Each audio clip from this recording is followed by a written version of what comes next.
Well, bore da, Sally, and Bore da. welcome to my garden. It's really absolutely great to have you here, and I'm really pleased to be part of Foster Wales launch.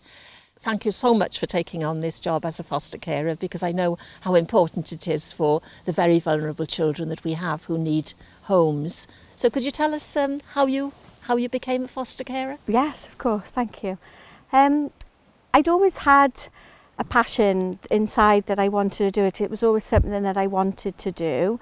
Didn't always understand the role and what it entailed, but yeah, it was something that inside it was always something that I wanted to do. A situation in work lent itself. There was a restructure in work, and my husband said, now's your opportunity, that if you wanted to do that, let's pursue it. So yeah, that was where we started. So I looked on the internet to get the phone number for the local authority. I also had a neighbour who lived 3 doors down from us who was a local authority foster carer, and I could always see how happy the children were. They'd be playing on the street and she'd be doing the school run, and she made it look very easy, I must be honest. So I contacted her, we had a good chat, and I picked up the phone and it went from there really. So, and I haven't looked back. So what's it like fostering for the local authority? Do you get a lot of support? Yeah, there's lots of different people involved. So yeah, it's important. School, I think, is pivotal in that. I do believe that, you know, if school and home life work well together, then the child has a better chance, and I think we have a better chance of providing them a platform into adulthood. So yeah. So you think it's really important to build up a good relationship with the school? Absolutely, yes. Yeah. Yes. And why do you think it's important to foster with the local authority? I believe that the matching process is better. I mean, ultimately the local authority is where the children come into first. So if you've got enough foster carers within that, then obviously the children are going to be better placed with the right family, and it's gonna last. It's going to be meaningful for everybody, and it'll work. And if it works, then they have permanence and continuity.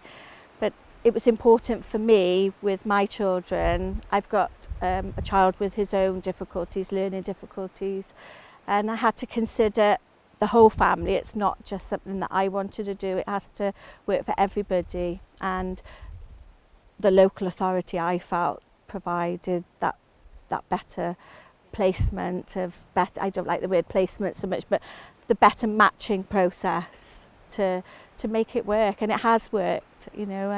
And you think it can be worked out better if children are placed locally? Yes, I think they've experienced enough, and I think, you know, where possible, as long as it's safe to do so, I like to see children in their own community, and I think it's better for them because they have some, you know, they've made their own friends, and, you know, we don't want to remove, I don't think they should be removed from everything they know.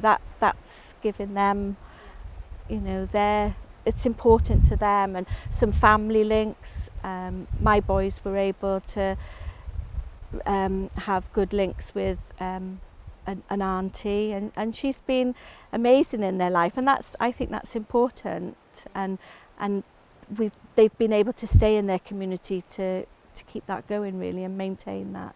So yeah, they've been able to keep strong links in where they know, instead of giving them more uncertainty and more, you know, there's lots, they've gone through so much. I just think to keep them in their local community is really important for them.